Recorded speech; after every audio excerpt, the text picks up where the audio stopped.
Hey everybody, I'm Stephen Mortimer, lead designer of Teamfight Tactics, and got a special video for you today.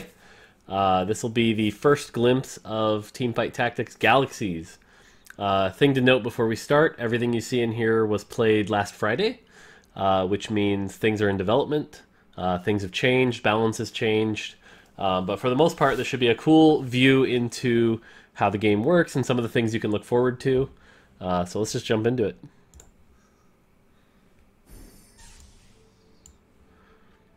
Alright, so right away you notice the carousel is pretty different. It's very Teamfight Tactics Galaxies themed, which is pretty awesome.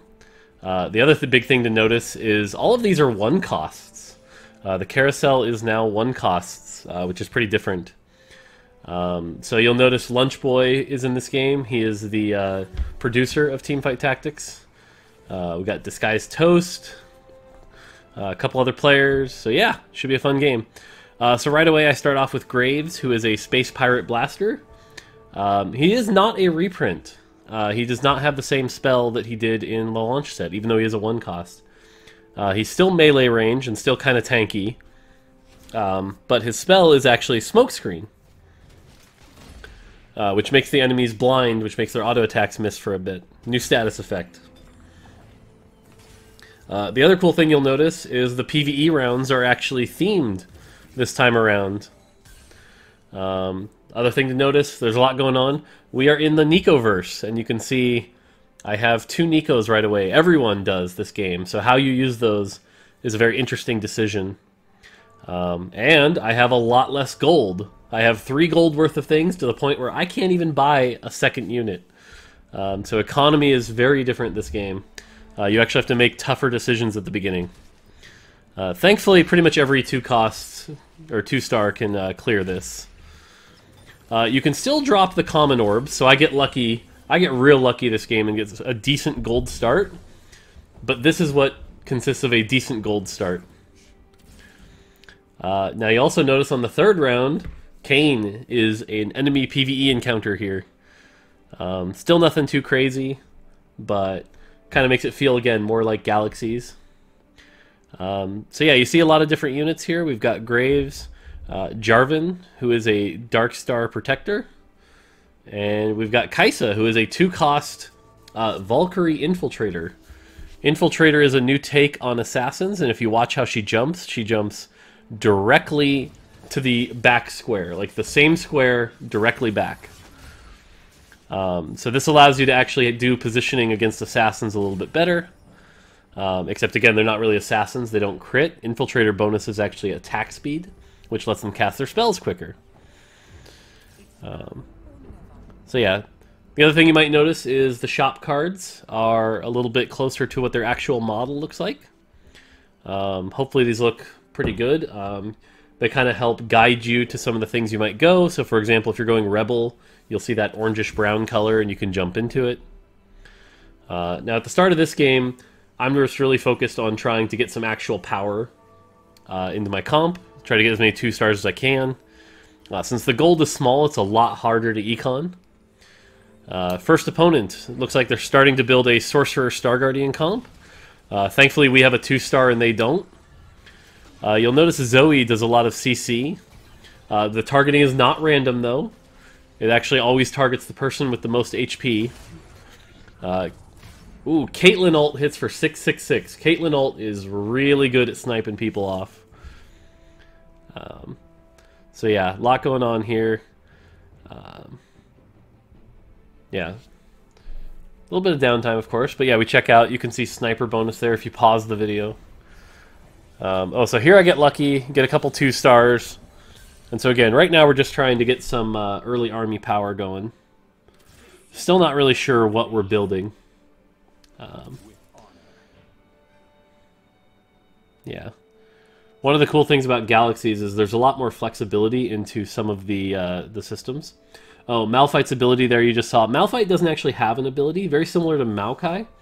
Maokai just starts with a big, Malphite starts with a big shield at the start of combat, so he's very tanky, but that's it.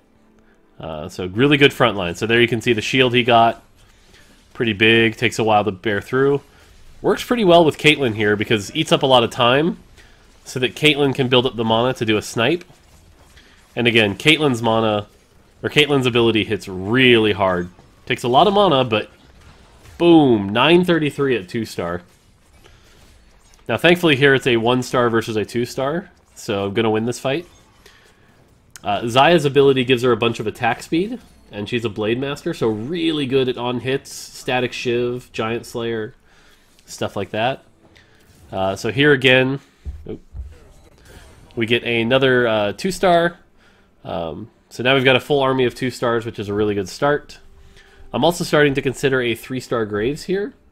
3 stars are a little bit better, but unlike before in Rise of the Elements, 3 stars are better with their abilities as opposed to just the base stats. In Rise of the Elements, they were just a big ball of stats. So, Darkstar Jarvan's ability is he throws down his spear and gives everyone around an attack speed buff. Ooh, so this combat, you'll notice that Blitzcrank is back, and Blitzcrank actually gets my Caitlyn, which is pretty bad for me. I didn't position correctly. You'll also see a positioning bug. What's going on here is, again, this game is in development, and we actually have fixed it by here.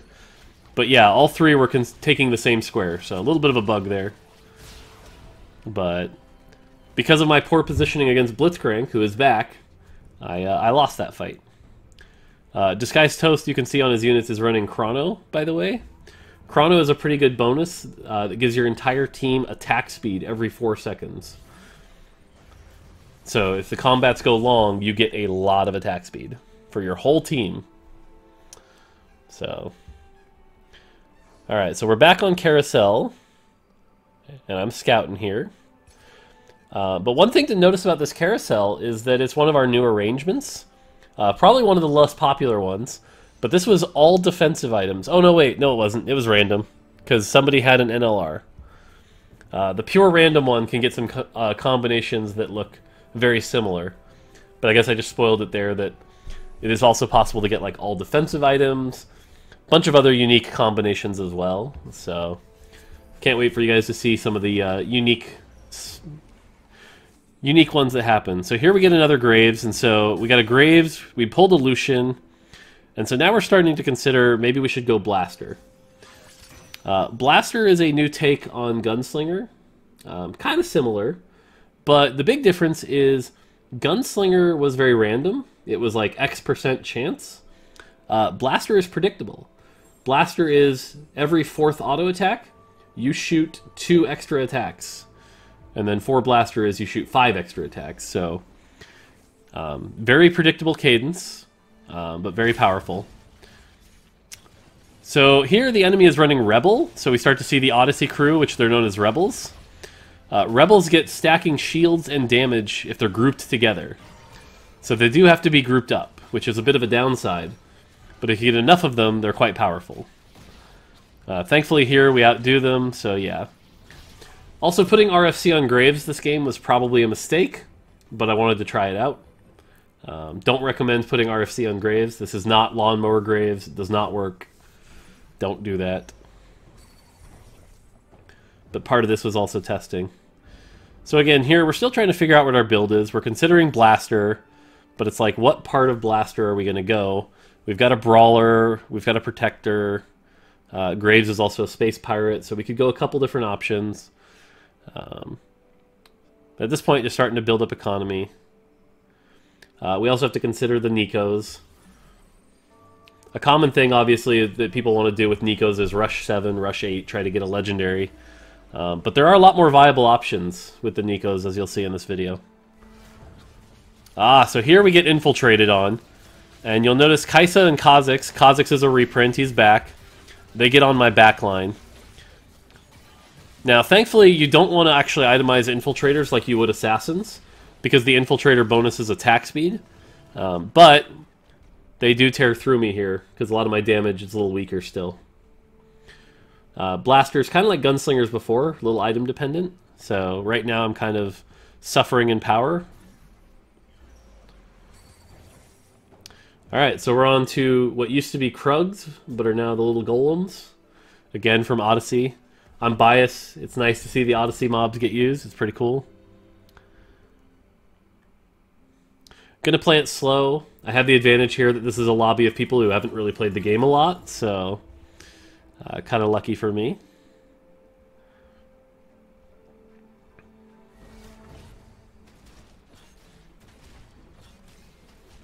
Nothing too crazy here. Malphite tanks up a good amount. Graves smokescreen keeps Malphite alive longer than it needs to. And if you watch Lucian, you can see the little blaster shots when they come out. Lucian is a reprint from set 1, so really good 2 costs. So here we didn't really get any of the items we were looking for, but we did get a lot of items. Which actually opens us up to the option of Lucian is cybernetic, and so it's like, maybe we also want to consider a cybernetic frontline. So at this point I'm like, let's try hyper rolling. Let's try to see if we can hit that Graves and see what else we pull up. Kind of risky, but decided to try it this game. And you get to watch my boomer mechanics and go very slow. Blitzcrank is always a good pickup. So here we hit the 7 Graves. We get our Lucian, which is good. So Lucian gets us going on the blaster train. And then I'm kind of going to get a lucky shop here in a second. Now during combat you'll see the super mech, but thankfully the super mech is only 1 star, so it's not that scary yet. Now I say that, but it did kick my butt. We got a lucky shop there with 3 Leonas. And Vi, so now we're like, okay, we have 3 cybernetic, and we have the items to support 3 cybernetic. Time to pivot. So now we've got Lucian, we've got Graves, and it's time to go full cybernetic. So we ditch some of the other things we've got going on here. Now 3 cybernetic is active, which means I need to get items on the cybernetic units. So Leona gets 1, and Vi gets 1, giving them each 300 HP and 30 AD. Which, for Lucian especially, who does that double auto shot that uses his AD, it's a very powerful bonus. Leona is also back from Rise of the Elements. She's quite tanky and now has 300 extra HP. So pretty good there. And this fight looks like we're up against Blade Master. Blade Master's doing some good work. You can see Yasuo's back there. And we kind of get wrecked here because, again, we're kind of missing some offensive power. We don't really have any great items right now to support this build. But we're starting to get the pieces of a comp. Now here we get real lucky. We get a nice shop. We're 1 away from 3-star Graves. We get Blitzcrank in there, who's really good. And now I'm starting to consider a tough decision here, because it's like, we're in Cybernetic Blaster, which is right up Lucian's alley, and 3-star Lucian is a win condition. It's a really good character. And I've got 2 Nikos sitting there from the Nico-verse. Do I consider going the full Lucian build? And you'll see I'm going to toy with this and think about this for a while. Now here we run into Toast, who's looks like he's running an early Rebel comp. Nothing too powerful. Blitzcrank hits that Twisted Fate for us, which is really nice.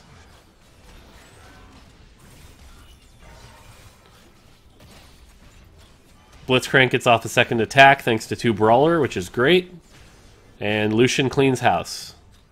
And so right at the last minute here, I'm going to go, alright, we should keep the option open.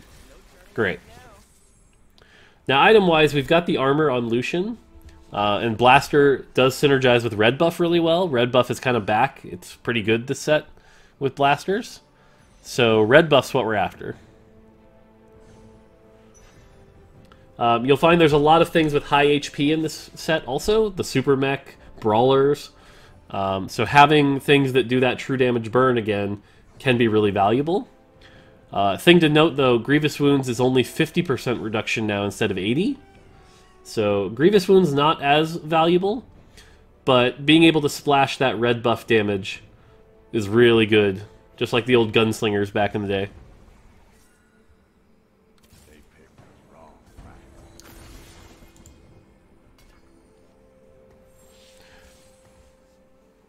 Okay, so yeah, here we hit the 3-star Lucian, or excuse me, 3-star Graves, which is really good for Blaster. So now we're kind of hard committed to Blaster. We are searching for a Blaster comp here. Graves being a 3-star, it's a lot of AD. And the blaster shots use base AD, so that's really good. Give Leona a bit of tankiness. And here we go. Now this particular fight, we kind of misposition. Lucian gets grabbed by Blitzcrank. So that's on us. Thankfully, 3-star Graves, as I mentioned. He does still have a lot of AD. And so we can do some good damage here. Gunblade Blitzcrank, I'm also not sure about that. So, you also notice the damage meters here. Notice the color there. You can actually see physical, magic damage, true damage, which is another nice quality of life feature to finally see in the game. Feels pretty good. So after learning about that Blitzcrank, we're kind of trying to position around Blitzcrank. Blitzcrank behavior is still exactly like it was in set 1. It's farthest away. So we just want to make sure that we have something else that can be that Blitzcrank bait. Now you might be thinking, okay, you put corner stuff for Blitzcrank bait, but Zephyr Blitzcrank still works. Using infiltrators is a good way for people to get on my Lucian. So we got to be careful for that. So here we have a Rebel Blade Master comp with a very scary Master Yi, but thankfully we snipe him with Blitzcrank and make short work of him. We also have a red buff on the Fiora, but Sona actually can cleanse debuffs. So we got to be careful and take them down quick. Thankfully we do. 3-star Graves is starting to do some big work here. Again, bit of a weaker lobby because people haven't really played the set yet, so we're kind of getting to take advantage of that. But yeah, if you're dealing with a lot of debuffs, Sona is a really good character to consider. Alright, so we're starting to scout. We see the person in last right now is running a Star Guardian comp. And you can see the new Wolves. Again, another Odyssey monster. But this time they actually act like infiltrators as well, so they just jump straight back.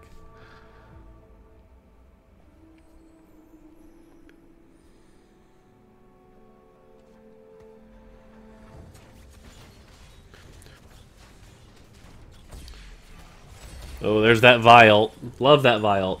Now here we get really lucky, because again, we're considering Lucian carry as an option, and we get a Giant Slayer.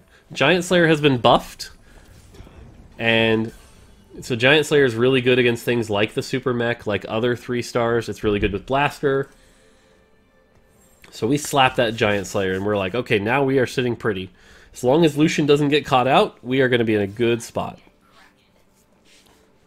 Because remember, this is a Lucian with 300 extra AP, or 300 extra HP, 30 AD, and every time he shoots 4 times, he gets to shoot 2 extra shots, which is pretty nice.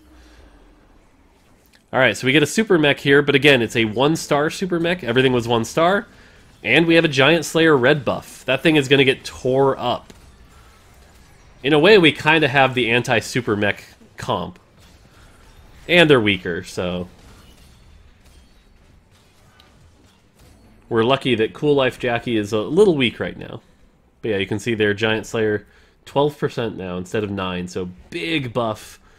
Doesn't do well into Vanguard still, but alright, so now we're sitting on pretty good econ.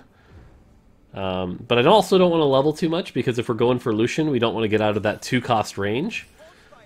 We get lucky and we hit the Ezreal, so we're going to sneak that in probably.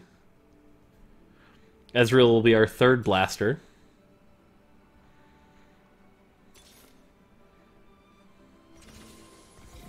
And it gets us 2 Chrono, and you can see there with the activation, 2 Chrono. So 2 Chrono is every 4 seconds, your whole team gains 10% attack speed.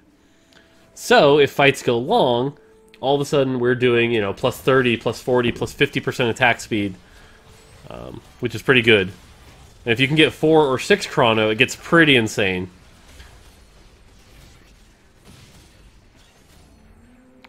And this is one of the things I really like about this set, is a lot of the bonuses are team-wide 2, 4, 6s, so you can get pretty flexible and creative with like what you're trying to do. Putting in Blitzcrank and Ezreal is a really good combination. Ezreal's spell is not a reprint, actually. He has his ability that like hits in a big AoE. But what it does... Oh, so we hit the Lucian, and now we decide, okay, this is how we're going to use our Nicoverse. So we use our Nicoverse to hit 3-star Lucian.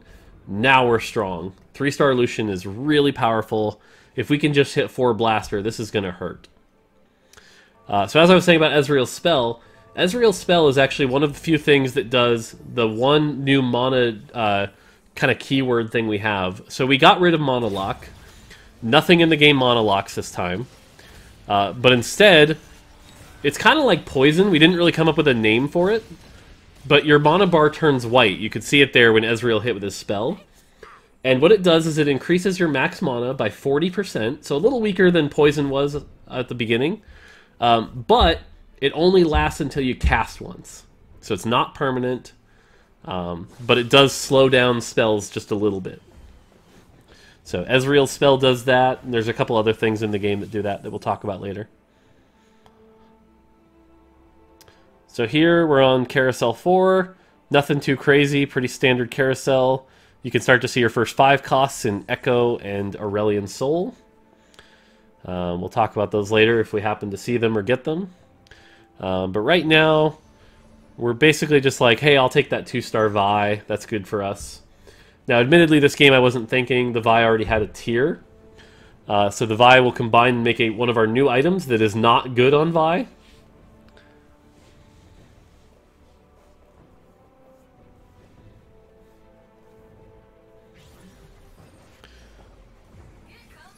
So here you can see Vi now has a new item. The new item is called Chalice of Harmony. And basically it's Twisted Fate's blue card. Every time you cast your spell, you gain mana to everyone around you. Well, Vi casts her spell usually once per fight, so not a great pickup there. So here we find Jinx, and now we've got 4 Blaster. Now we're strong. We use Jinx as Blitz Bait, Ezreal is Blitz Bait, and we're in a good spot now. And again, this is how we chose to use our Nicoverse. Darth Zach here, on the other hand, has not used his Nicoverse, so we're going to be real strong here.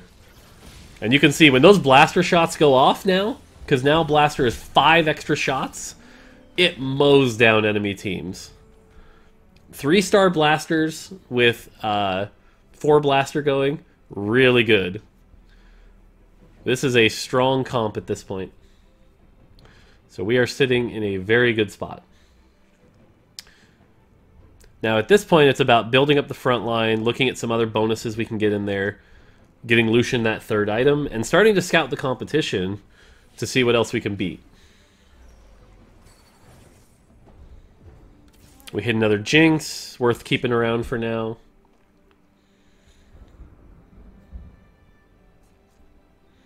But yeah, sitting in a good spot. Now at this point, right now, Lunchboy and I are both on win streaks. Feels a little unfair since we'd played it before, but you do what you gotta do.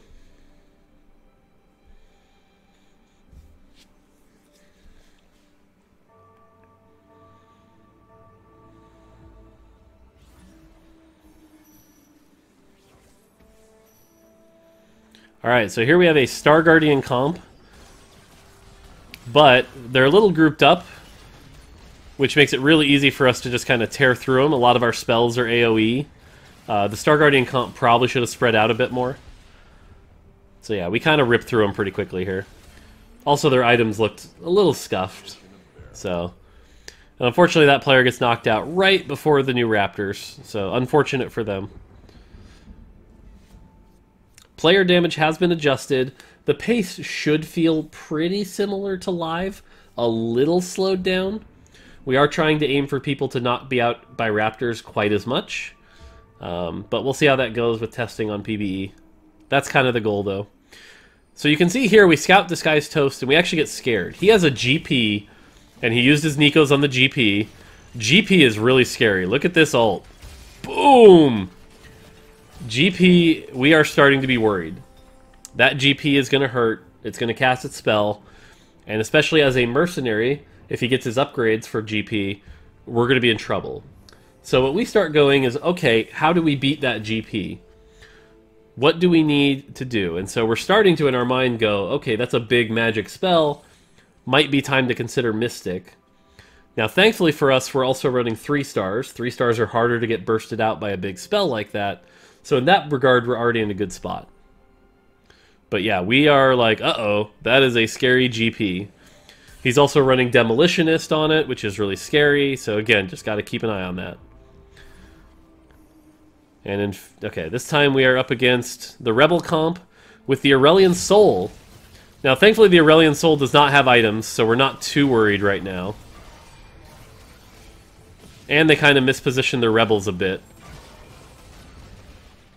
And so, thankfully, we tear through. But even that, like, our team is actually about half health. So. And here we just see Disguised Toast wrecked Lunch Boy with his Gangplank. So, right now, we're looking at that going, he's our competition. He's the thing we got to be worried about.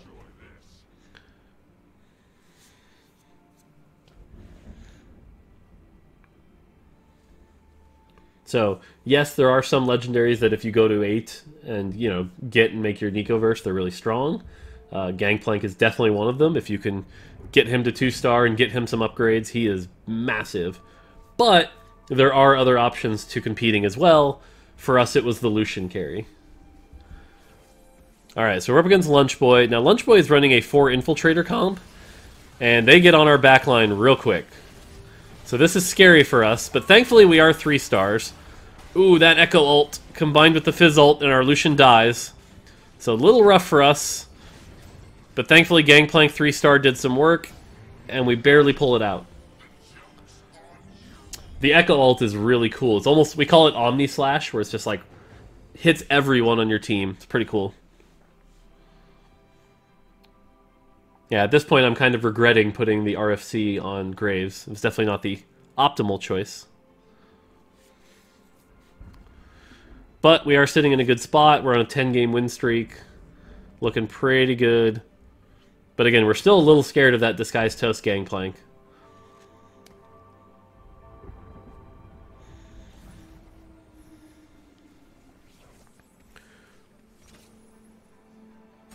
Alright, so here it looks like we have a Valkyrie comp with some brawlers. If that Kale got going, we could be worried. But again, our blasters are in a really good spot, and grouped up comps especially, Ezreal can do AoE, Graves does AoE. You don't really want to be grouped up against a blaster comp, so in a really good spot right now. Now, if you're wondering what the counter to something like this is, thankfully we're not seeing many Vanguards. So, this carousel, the only thing you might notice differently here is that there are items that have already been made. No longer is the restriction that this is always items that haven't been made. This carousel, it is always full items, but has a lot more unique possibilities. In this case, we just hit random, so it's a pretty standard carousel. And because we're running Blaster, Swordbreaker, which hasn't changed, is still a good option. Although, one thing that has changed about Swordbreaker is Disarm no longer prevents spellcast. So they can be disarmed, reach full mana, and then cast their spell. So it's a little nerfed. But again, we are running Blaster, so it's still pretty good, because it can apply to many targets. Now, we're on an 11-game win streak, and I'm like, should I level? Yeah, I should level. Try to keep that win streak going. This gets us Vanguard, makes Leona tankier. Gets us Space Pirate, which we don't really need for this comp, but a little bit of extra health never hurt anybody. Alright, so here's the Toast fight. Now, we're worried.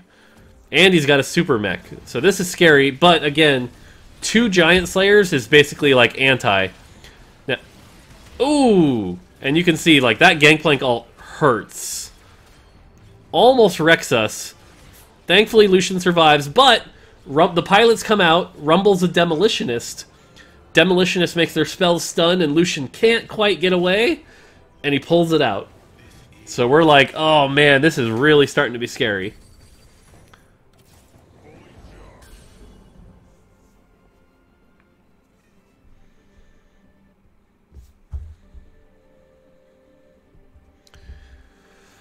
So yeah, after losing to Toast, we're now starting to go, what are our options? How do we beat this?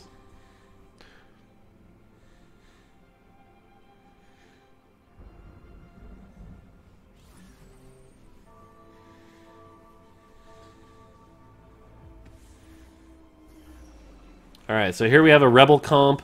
The Aurelian Soul has Morellonomicon this time, which is really good. And the Jinx is in a good spot, although not properly grouped up right. Oh, thankfully we stunned the MF there. And we're barely able to pull this out. Nope, nope, we lose this. So yeah, now we've got a strong Rebel comp also, and you can see Jinx did a ton of damage there. Jinx is definitely the carry of the Rebel comp, but the Morello Aurelian Soul is also really strong. Aurelian Soul will remind you of Singed. Little different than Singed, though. Aurelian Soul is about ramping damage. Every time he shoots those ships, he starts to shoot more and more and more of them. So you want fights to go long when you have Aurelian Soul on your team. Alright, so now we're at Dragon. Except, as you'll notice, it's not a dragon. Kayn is back for his final fight. So, and sometimes Kayn takes a different approach. This time we got the fairly normal Kayn approach, so we get our one item, what you're pretty much used to. So, and in this case we get a, I'm blanking on the name of it, but the armor-piercing item. Which is decent for us, because again, we are Blaster. So, ooh, Kayn executes Jinx. Doesn't matter too much. Alright, so again, we're sitting in a good spot. But we do have to figure out how we're going to beat Toast.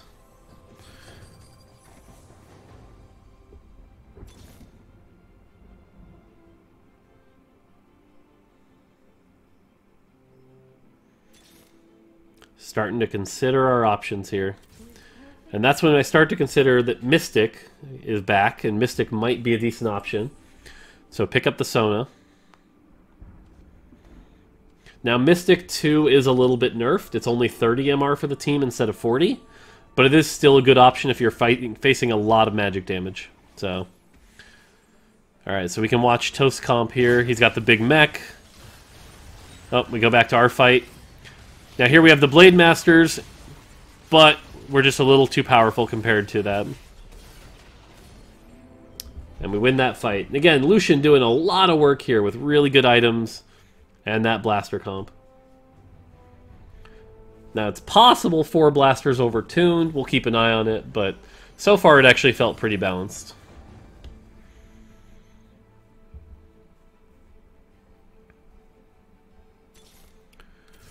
Alright, so we hit the Sona, starting to consider options here.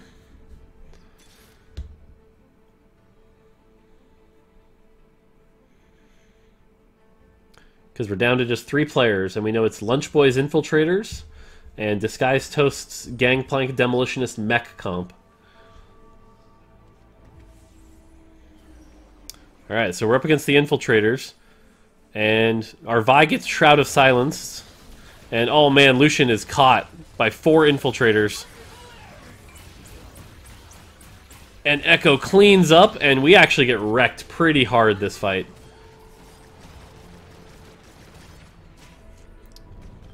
It got close there, but yeah.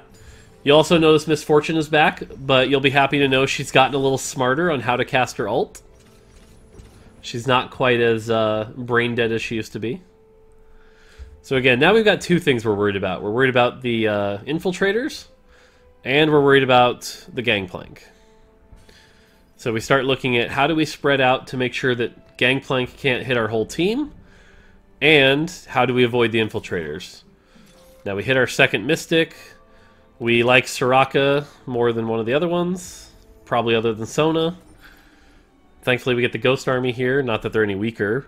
Now this is a full 2-star mech, but you do see a bug here where Ghost Armies don't get the mech, which makes this possible.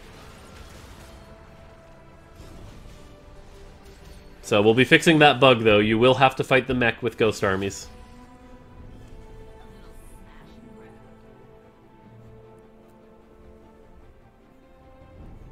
And Lunchboy gets beaten by Toast here, so thankfully it's just down to us. And again, we know he is the Gangplank mech comp. It's a lot of magic damage between those 2 comps. We got to figure out a way to beat it.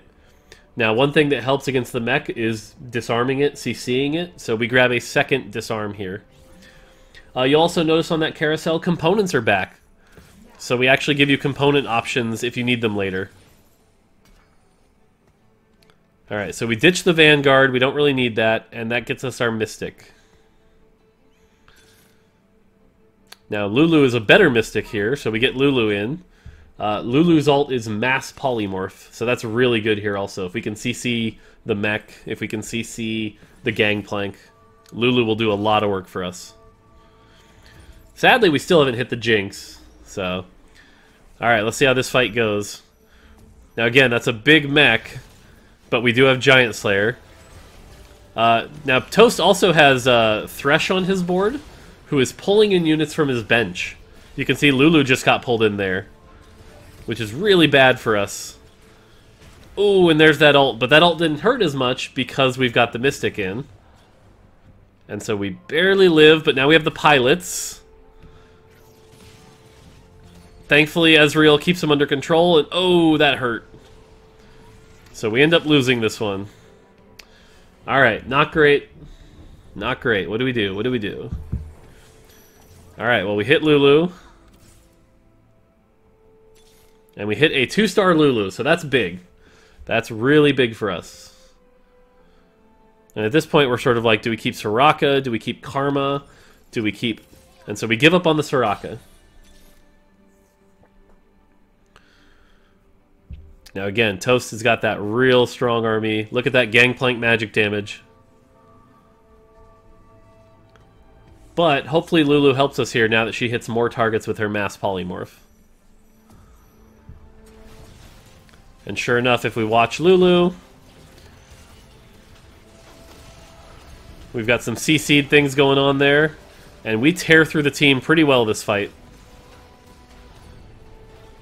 Looking much better, much less scuffed this time. There's that Lulu Mass Polymorph, so his team doesn't really get to do much.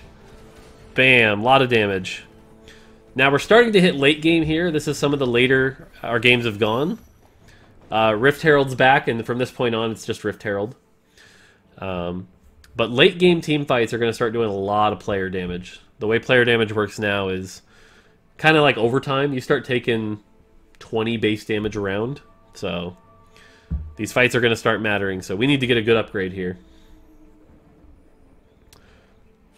He gets Bramble, which isn't great for us, honestly. He also, by the way, is running 2-star Gangplanks. And the mercenary upgrades work on both of them. So we are quite scared. And we actually got a spatula item here, the Protector spatula item, which did not help us at all. But we did get a Nico. So we have that going for us. We get Misfortune, which is actually an upgrade from Jinx. And then a second one, so we can spatula that. That was kind of lucky. Now we just need to hit the Karma. Look at that, we did. So now we're about as good as we can get. The Misfortune upgrade's good for us. Everyone's 2-star except for our 3 stars. Trying to spread out to not get hit by Gangplank ult quite as much, even though it fills a lot of the board. So let's see how it goes. Toast is at 40 health. Again, our Giant Slayer is tearing that mech apart, but here come the GP ults. Ooh. There's that Misfortune ult.